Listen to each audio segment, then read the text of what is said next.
Hello everybody, back here again for our vlog a day. And today is Saturday the 4th, and today was a lovely, beautiful day to be alive.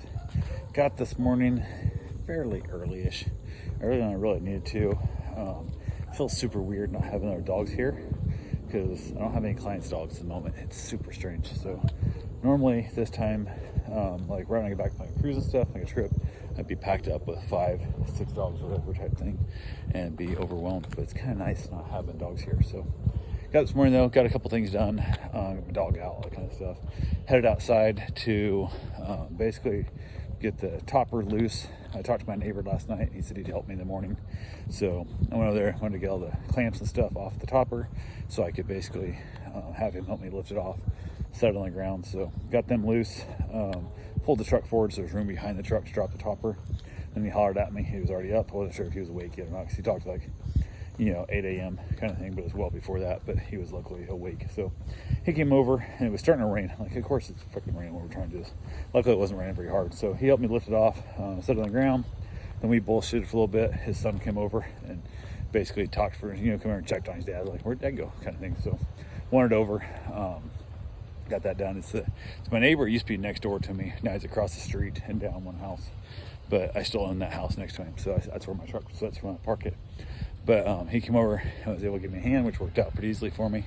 So we chatted a little bit, had ourselves a good conversation there, and then talked about he's got chickens now. Him and his girl have put together a bunch of chickens. I guess one of their friends has a whole shit ton of chickens and wanted basically gets to give some chickens to his boy. So, but the boy's way too little to take any responsibility for the chickens yet. So my neighbor actually is doing all of it, which is kind of how it breaks down most of the time when it comes to animals and small children. So, but they're getting, I think, like 2-3 eggs a day. And they just had their first one laid its first brown egg. So he's pretty excited about that. So we had a good conversation, got back over to the house, got a couple things finished up. Then I headed over to Orlando to pick up my hot tub. They didn't open until 10 this morning, so I told them I'd let them know before I headed over for the time frame. So it'd be 11 at the earliest, like an hour drive. And I'd reached out to her last night also saying, hey, let her go ahead and get it done early if I could. And she said 100%, no problem.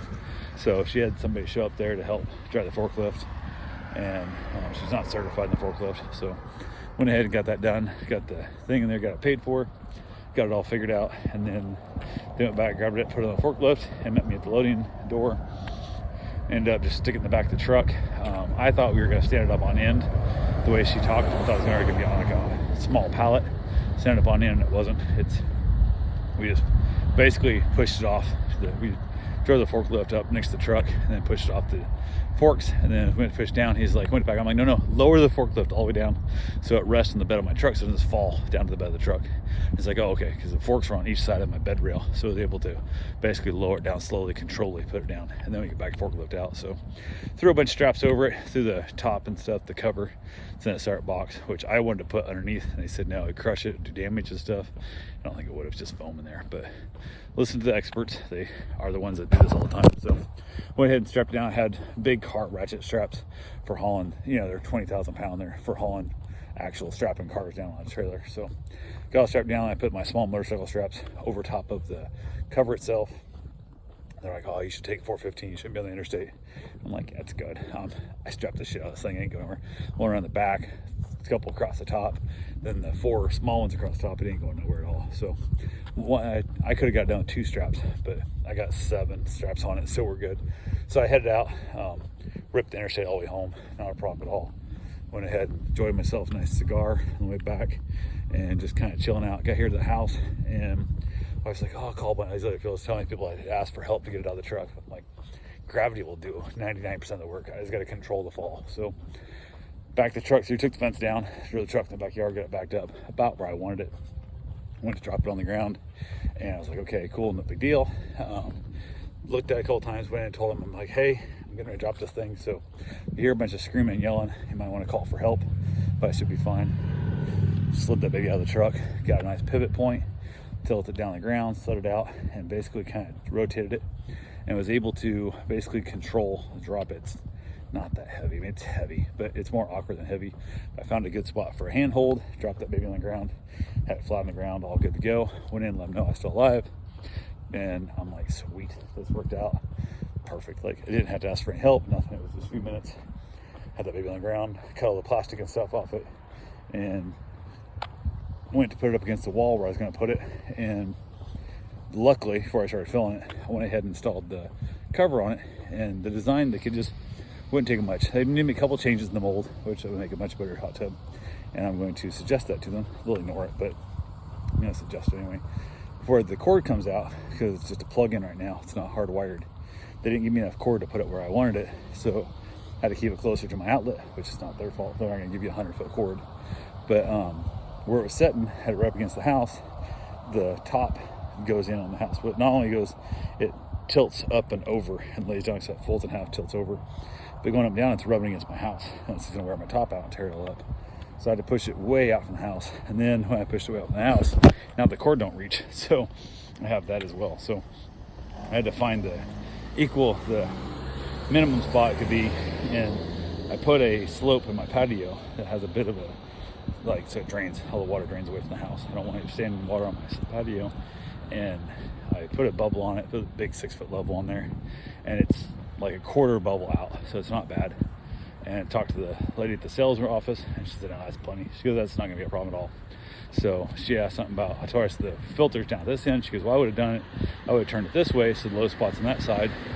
And I'm like, "Well, I really can't, because you didn't give me enough cord. So until I get new outlets out here, this is where it's gotta be." But it's only like 300 some gallon tub, so when the time comes, I'll just drain it, move it where I want it, and then basically start over again. So the worst part there is just the time and electricity of waiting for it to heat up. So in this house, I don't have an outside hot water spigot.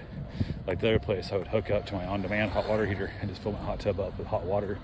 So I was using it from jump. This I'm gonna wait for it to fill up. So I got it all filled up, and they say to fill it into the filter. So I guess it runs the hoses, fills all the pump up and stuff first, so you'll also get a vacuum, how to bleed it. So you can end up sucking air up into your pump and causing problems. So luckily it wasn't the case. Got water in there, turned it on, made sure it's all working. It's all good to go. Let it fill, and got it filled up. I was gonna go around to the aquarium show today, but I thought, well, I'll get the hot tub filled. I think it has time to run. I was just gonna drop it off, go to the aquarium show, come back. But I'm like, no, I want to be heating as soon as possible so I can get in there. So went ahead, and then I was like, well, I'll go for a run while it's filling. Well, it fills up pretty quick. It's only 300 some gallons. So just waited around a while. It took longer than I wanted it to fill, but it got filled up, got the heater on, got the pump going, and it's just rocking out there, waiting to be full. Cover on it, everything's all good to go. So we're all covered there, so everything's fine. Went and got my run in, got back from my run, ended up having leftovers for dinner. And I was like, I'm not doing leftovers again. The goulash, I can't do it. It's been too many days. So we ended up with frozen pizza instead. So I had a Korean barbecue pizza that's pretty good. They had a everything pizza. I'm not sure what brand it was, but went ahead, knocked it out, watched an episode of Grace and Frankie, and then ended up watching part of the Norm special comedian. And it was Letterman and Chappelle and David Spade, and then sitting around talking to Adam Sandler and stuff, talking about his special and talking about him as a person, and watched the rest of it, and it was pretty interesting. From there, headed back outside. The hot tub filled at 76 degrees, and then it got to 81 when I went to bed. So they say it should heat about 1 degree per hour. So we'll see what it is in the morning, if it's even worth getting in or not. I'd say if it's in that 90 degree range, I'll probably try and get in it.